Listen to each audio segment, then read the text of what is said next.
Good morning guys. आज हम cell and tissue के कुछ एमसीक्यू क्वेश्चन सॉल्व करेंगे। आइए देखते हैं। Question number first cell topic का है। The basic unit of life is. क्वेश्चन कैसे भी आ सकता है, जैसे बेसिक यूनिट ऑफ लाइफ क्या है? आइटम है, वाटर है, सेल है या केमिकल लेवल ऑफ ऑर्गेनाइजेशन है? तो you know about cell is the basic unit of life. Item क्या है? It is a smallest element है, बट यूनिट ऑफ लाइफ नहीं है, तो सेल इसका करेक्ट आंसर है। इसका आंसर ये रहा। बाकी हम इसका देख लेते हैं क्या एक्सप्लेनेशन है। The cell also called structural unit of body और basic unit of life, functional unit of body and physical basic of life of all animals and plants के अंदर बेसिक यूनिट ऑफ लाइफ या body है या functional unit of life है या body है, वो सेल ही है। These are the basic unit और building block of living organism। एक organism किससे मिलकर बना है? सेल से। तो you have answer is C, cell। Physical basis of life. अब फिजिकल भी लिखें, कुछ भी लिखें, answer is called cell. The main difference between prokaryotic cells and eukaryotic cells is the absence of। Prokaryotic cells and eukaryotic cells में क्या difference है? Is the reason for what? Absence. कोई चीज़ नहीं है उसके डिपेंड पे हमें बताना है क्या डिफरेंट है। तो plasma membrane, mitochondria, true nuclei and flagella. तो answer is true nuclei, because जो यूकैरियोटिक सेल्स होते हैं उसके पास ट्रू न्यूक्लियाई होते हैं, जबकि प्रोकैरियोटिक्स के पास ट्रू न्यूक्लियाई नहीं होते, यानी जो मेम्ब्रेन बाउंडेड होती है ऑर्गेनल्स की वो एब्सेंट होती है।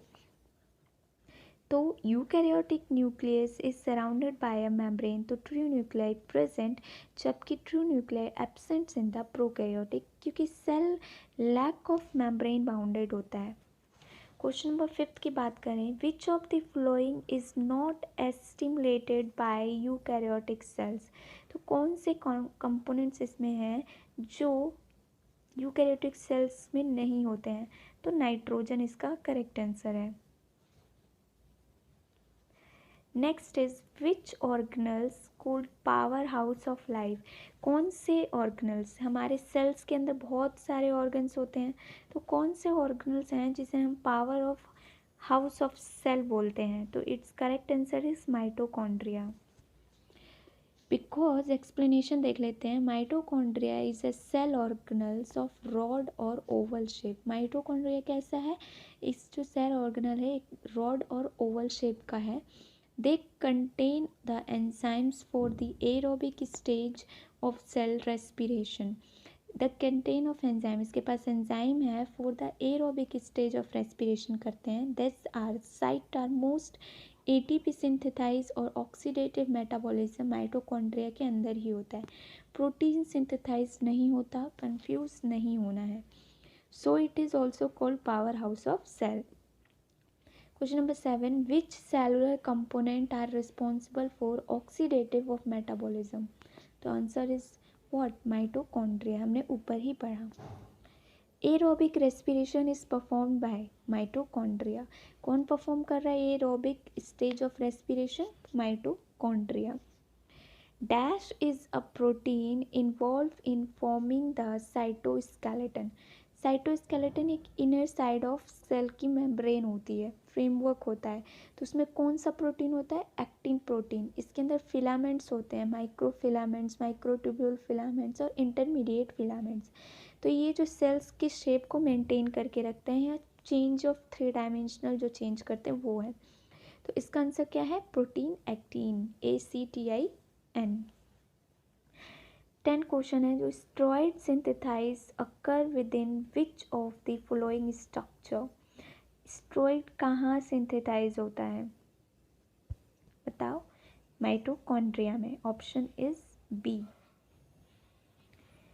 Steroid synthesise is mitochondria. Which aqueous component of the cell within which various organelles and particles are suspended is? Which aqueous component of the cell within which various organelles and the particles are suspended is cytosol. So is A. Cytoplasm mean all components between the nucleus and cell membrane. Cytoplasm होगा तो जो भी component होंगे between the nucleus and the cell membrane. Cytoplasm include cytosols and organelles cells internal structure जैसे mitochondria. Cytosol is the only fluid of cytoplasm and aqueous solution of iron and the nutrients.